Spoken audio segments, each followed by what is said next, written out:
Class সিক্সের দ্বিতীয় পর্যায়ক্রমিক মূল্যায়ন 2024, অর্থাৎ দ্বিতীয় পর্যায়ক্রমিক মূল্যায়ন তোমাদের যে 2024 সালের হবে, অর্থাৎ প্রথম পর্যায়ক্রমিক মূল্যায়ন শেষ হয়ে গেছে, এরপরে দ্বিতীয় পর্যায়ক্রমিক মূল্যায়ন শুরু হবে। এখন তোমাদের গরমের ছুটি চলছে, তো গরমের ছুটি শেষ হয়ে যাওয়ার পরেই কিন্তু তোমাদের সেকেন্ড ইউনিট টেস্ট মানে দ্বিতীয় পর্যায়ক্রমিক মূল্যায়ন শুরু হয়ে যাবে। এখন আমরা ক্লাস সিক্সের দ্বিতীয় পর্যায়ক্রমিক মূল্যায়নের পরিবেশ বিষয়ের যে প্রশ্নপত্র মানে মডেল প্রশ্নপত্র সেইটা কিন্তু আমরা আলোচনা করছি। তোমাদের দ্বিতীয় পর্যায়ক্রমিক মূল্যায়ন কিন্তু 25 নম্বরের হবে, সময় থাকবে 50 মিনিট, 45 মিনিট বা 50 মিনিট তোমাদের সময় থাকবে। ওকে, 25 নম্বরে কিন্তু পরীক্ষাটা হবে। ওকে, তো এই রকম কিন্তু পরপর দ্বিতীয় পর্যায়ক্রমিক মূল্যায়নে কী কী প্রশ্ন আসতে চলেছে এরকম পরপর ভিডিও পাওয়ার জন্য ক্লাস 6, ক্লাস 5, ক্লাস 7, 8, 9, 10 সমস্ত ক্লাসের এরকম কিন্তু ভিডিও পাওয়ার জন্য তোমরা কিন্তু অবশ্যই চ্যানেলটা সাবস্ক্রাইব করো এবং পাশ থেকে বেল আইকনটি প্রেস করো। একের দেখে তো কী দেওয়া আছে, সঠিক উত্তর নির্বাচন করে লেখো। একের এরটাকে আছে দেখো, লোহার একটি আকরিক হলো। লোহার একটি আকরিক, এটা কিন্তু ভীষণ ইম্পর্টেন্ট প্রশ্ন। লোহার একটা আকরিক হচ্ছে কী হবে, অপশানে হবে হিমাটাইট। হিমাটাইট হচ্ছে কি লোহার একটা আকরিক। বিয়ের দেখো কি প্রশ্ন দিয়েছি, তরল সোনা হলো। তরল সোনা, এখানে তিনটে অপশান আছে, হিরে, পেট্রোলিয়াম, তামা। এই তিনটে অপশানের মধ্যে তরল সোনা কোনটা? তরল সোনা হচ্ছে পেট্রোলিয়াম, হচ্ছে তরল সোনা। পেট্রোলিয়ামকে তরল সোনা নামে কিন্তু পরিচিত। সিয়ের দেখো, সিয়ের কী প্রশ্ন এসেছে দেখো, আগ্নেয় শিলা হলো। আগ্নেয় শিলা কোনটা? আমরা গ্রানাইট করছে কি, গ্রানাইটকে আমরা আগ্নেয় শিলা বলে জানি, গ্রানাইট। ওকে, এবার দিয়ে দেখো, জীবাশ্ম জ্বালানি নয়। এখানে তিনটে অপশান আছে, গোবর, কয়লা, পেট্রোলিয়াম। এর মধ্যে কোন জিনিসটা জীবাশ্ম জ্বালানি নয়? এটা হবে কি, গোবর। গোবর কিন্তু জীবাশ্ম জ্বালানি নয়। ইয়ের দেখো, একটি লব্ধ রাশির উদাহরণ দাও। লব্ধ রাশির উদাহরণ কী হবে? ক্ষেত্রফল হচ্ছে কী হবে, একটা লব্ধ রাশির উদাহরণ। এবার এফেরটা দেখো, একক ক্ষেত্রফলের ওপর প্রযুক্ত বলই হলো। একক ক্ষেত্রফলের ওপর প্রযুক্ত বলই হলো, এটা কী হবে, চাপ। একক ক্ষেত্রফলের ওপর প্রযুক্ত বলই হচ্ছে কি, চাপ। ওকে, এবার চলে আসছে আমরা দুইয়ের দাগের। দুইয়ের দাগের কী কী প্রশ্ন এসছে, মানে আমাদের সুপার ক্লাসে আমরা কী কী প্রশ্ন দ্বিতীয় পর্যায়ক্রমিক মূল্যায়নের ইম্পর্টেন্ট দেখছি। দেখো, একের হচ্ছে দেখো, এসআইতে দৈর্ঘ্য একক কী? এসআইতে দৈর্ঘ্য একক হচ্ছে মিটার। তা তোমরা পূর্ণ বাক্যে কী লিখবে? তোমরা লিখবে এসআইতে দৈর্ঘ্য একক হলো মিটার। বি, অ্যালুমিনিয়াম ধাতুর প্রধান আকরিক কী? অ্যালুমিনিয়াম ধাতুর হচ্ছে প্রধান আকরিক কী না, বক্সাইট। বক্সাইট। ওকে, তোমরা কিন্তু পূর্ণ বাক্য উত্তর লিখবে পরীক্ষার সময়। সি, মানুষের স্বাভাবিক হৃদস্পন্দন মিনিটে কত? এটা কত হবে, 72 থেকে 88 বার। তাহলে একটা মানুষের দেহে স্বাভাবিক হৃদস্পন্দন হচ্ছে 72 থেকে 88 বার মিনিটে। 1 মিনিটে কিন্তু 72 থেকে 88 বার কিন্তু হার্ট নড়াচড়া করবে। ডিএ দেখো, চাপ পরিমাপের একটি বড় একক কী? চাপ পরিমাপের একটা বড় একক হচ্ছে কি, kilo pascal. Kilo pascal. Okay, দেখো, বল ও সকেট সন্ধি কোথায় দেখা যায়? বল ও সকেট সন্ধি দেখা যায় কিন্তু কাঁধে আর কোমরে। আমাদের শরীরের মধ্যে কাঁধে আর কোমরে কিন্তু বল ও সকেট সন্ধি দেখা যায়। এফের দেখো, রেল লাইনের কালো পাথরগুলো কিসের টুকরো? রেল লাইনের কালো পাথরগুলো হচ্ছে কি, ব্যাসল্টের টুকরো। ব্যাসল্টের টুকরো হচ্ছে রেল লাইনের কালো পাথর। ব্যাসল্টটা কি, আগ্নেয় শিলা। ঠিক আছে, তাহলে কিসের টুকরো হবে, ব্যাসল্টের টুকরো হবে। এবার চলে আসি তিনের দাগের। তিনের দাগে দেখো কী দিয়েছে, নিম্নলিখিত প্রশ্নগুলির উত্তর দাও। যে কোনো 4টি দিয়েছে, আমরা সবগুলোই কমপ্লিট করে নেব। ওকে, প্রথমে কী আছে, প্রথম প্রশ্নটা কী পেয়েছি আমরা, খাদ্য শৃঙ্খল কাকে বলে? ভীষণ গুরুত্বপূর্ণ কিন্তু। এবারে যে স্কুলেই পড়ো না কেন, যদি স্কুলও প্রশ্ন তৈরি করে, খাদ্য শৃঙ্খল আর খাদ্য জাল এই দুটো ভীষণ ইম্পর্টেন্ট। এই দুটোর মধ্যে কিন্তু একটা দিতেই হবে। খাদ্য শৃঙ্খল কি,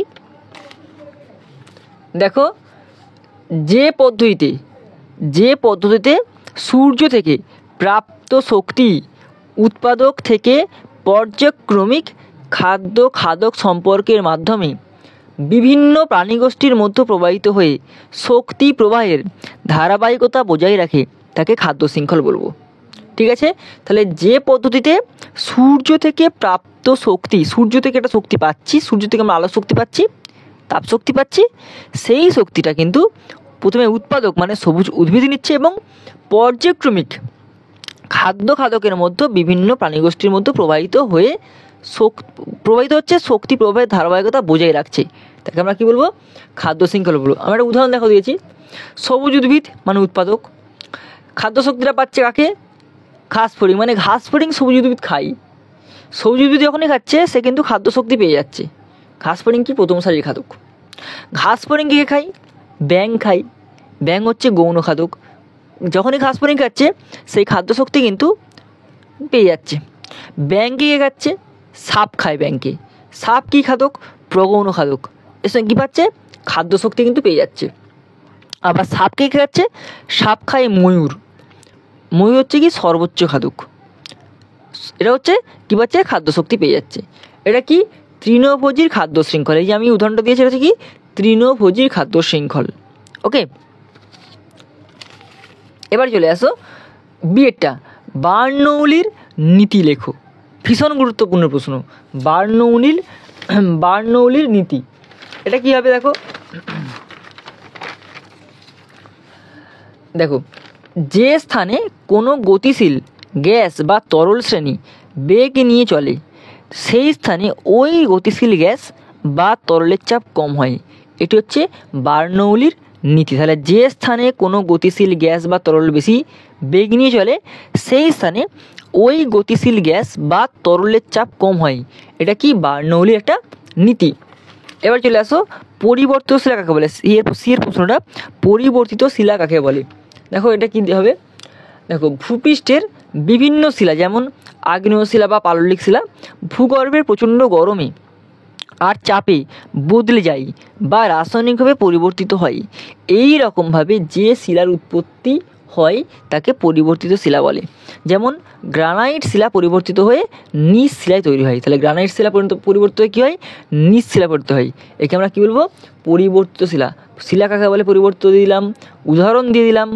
ওকে, এরপরে দেখো এই দিয়েছে শ্বেত রক্তকণিকার দুটি কাজ। কী কাজ দেখো শ্বেত রক্তকণিকার? দেখো, শ্বেত রক্তকণিকা মূলত শরীরের রক্ষীর মতো কাজ করে, অর্থাৎ বাইরে থেকে আসা রোগের জীবাণুকে ধ্বংস করে। আর কি? শ্বেত রক্তকণিকা শরীরের কোথাও ক্ষত হলে তা সারাই করতে সহায়তা করে। ঠিক আছে, এবার চলে আসো পরের প্রশ্ন, আকরিক কাকে বলে?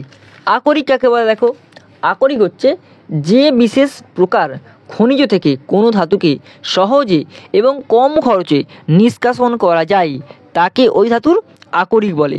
যেমন কি দেখো, হিমাটাইট নামক খনিজ থেকেই সহজেই লোহা নিষ্কাশন করা যায়, তাই হিমাটাইট হলো লোহার আকরিক। ওকে, এবার চলে আসো চারের দাগের দেখো কী দিয়েছে, নিম্নলিখিত প্রশ্নগুলোর উত্তর দাও, যে কোনো দুটি, মানে 3 নম্বরের দুটো। প্রথম দিচ্ছি পুষ্টি স্তর বা ট্রপিক লেভেল কাকে বলে? লিন্ডেম্যানের 10 সূত্র লিখো। প্রথম কী আছে? পুষ্টি স্তর বা ট্রপিক লেভেল কাকে বলে এটা। তারপরে কী দিয়ে আছে?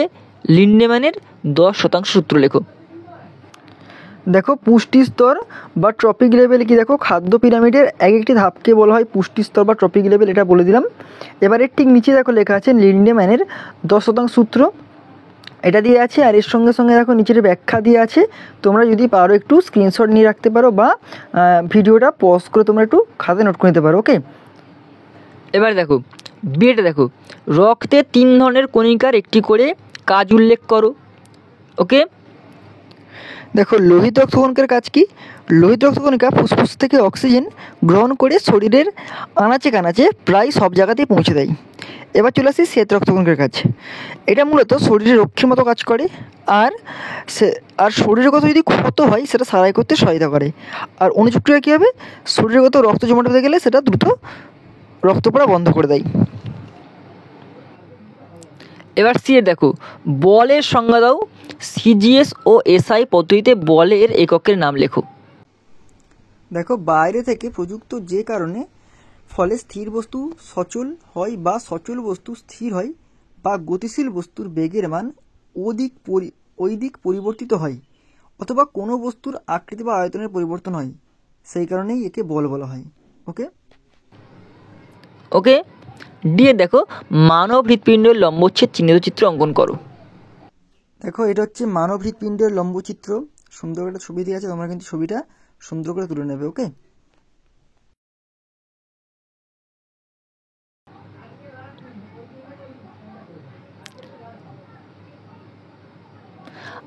আমাদের চ্যানেলে এরকম পরপর ভিডিও পেতে তোমরা কিন্তু অবশ্যই চ্যানেলটি সাবস্ক্রাইব করে রাখো আর পাশ থেকে বেল আইকনটি প্রেস করে রাখো।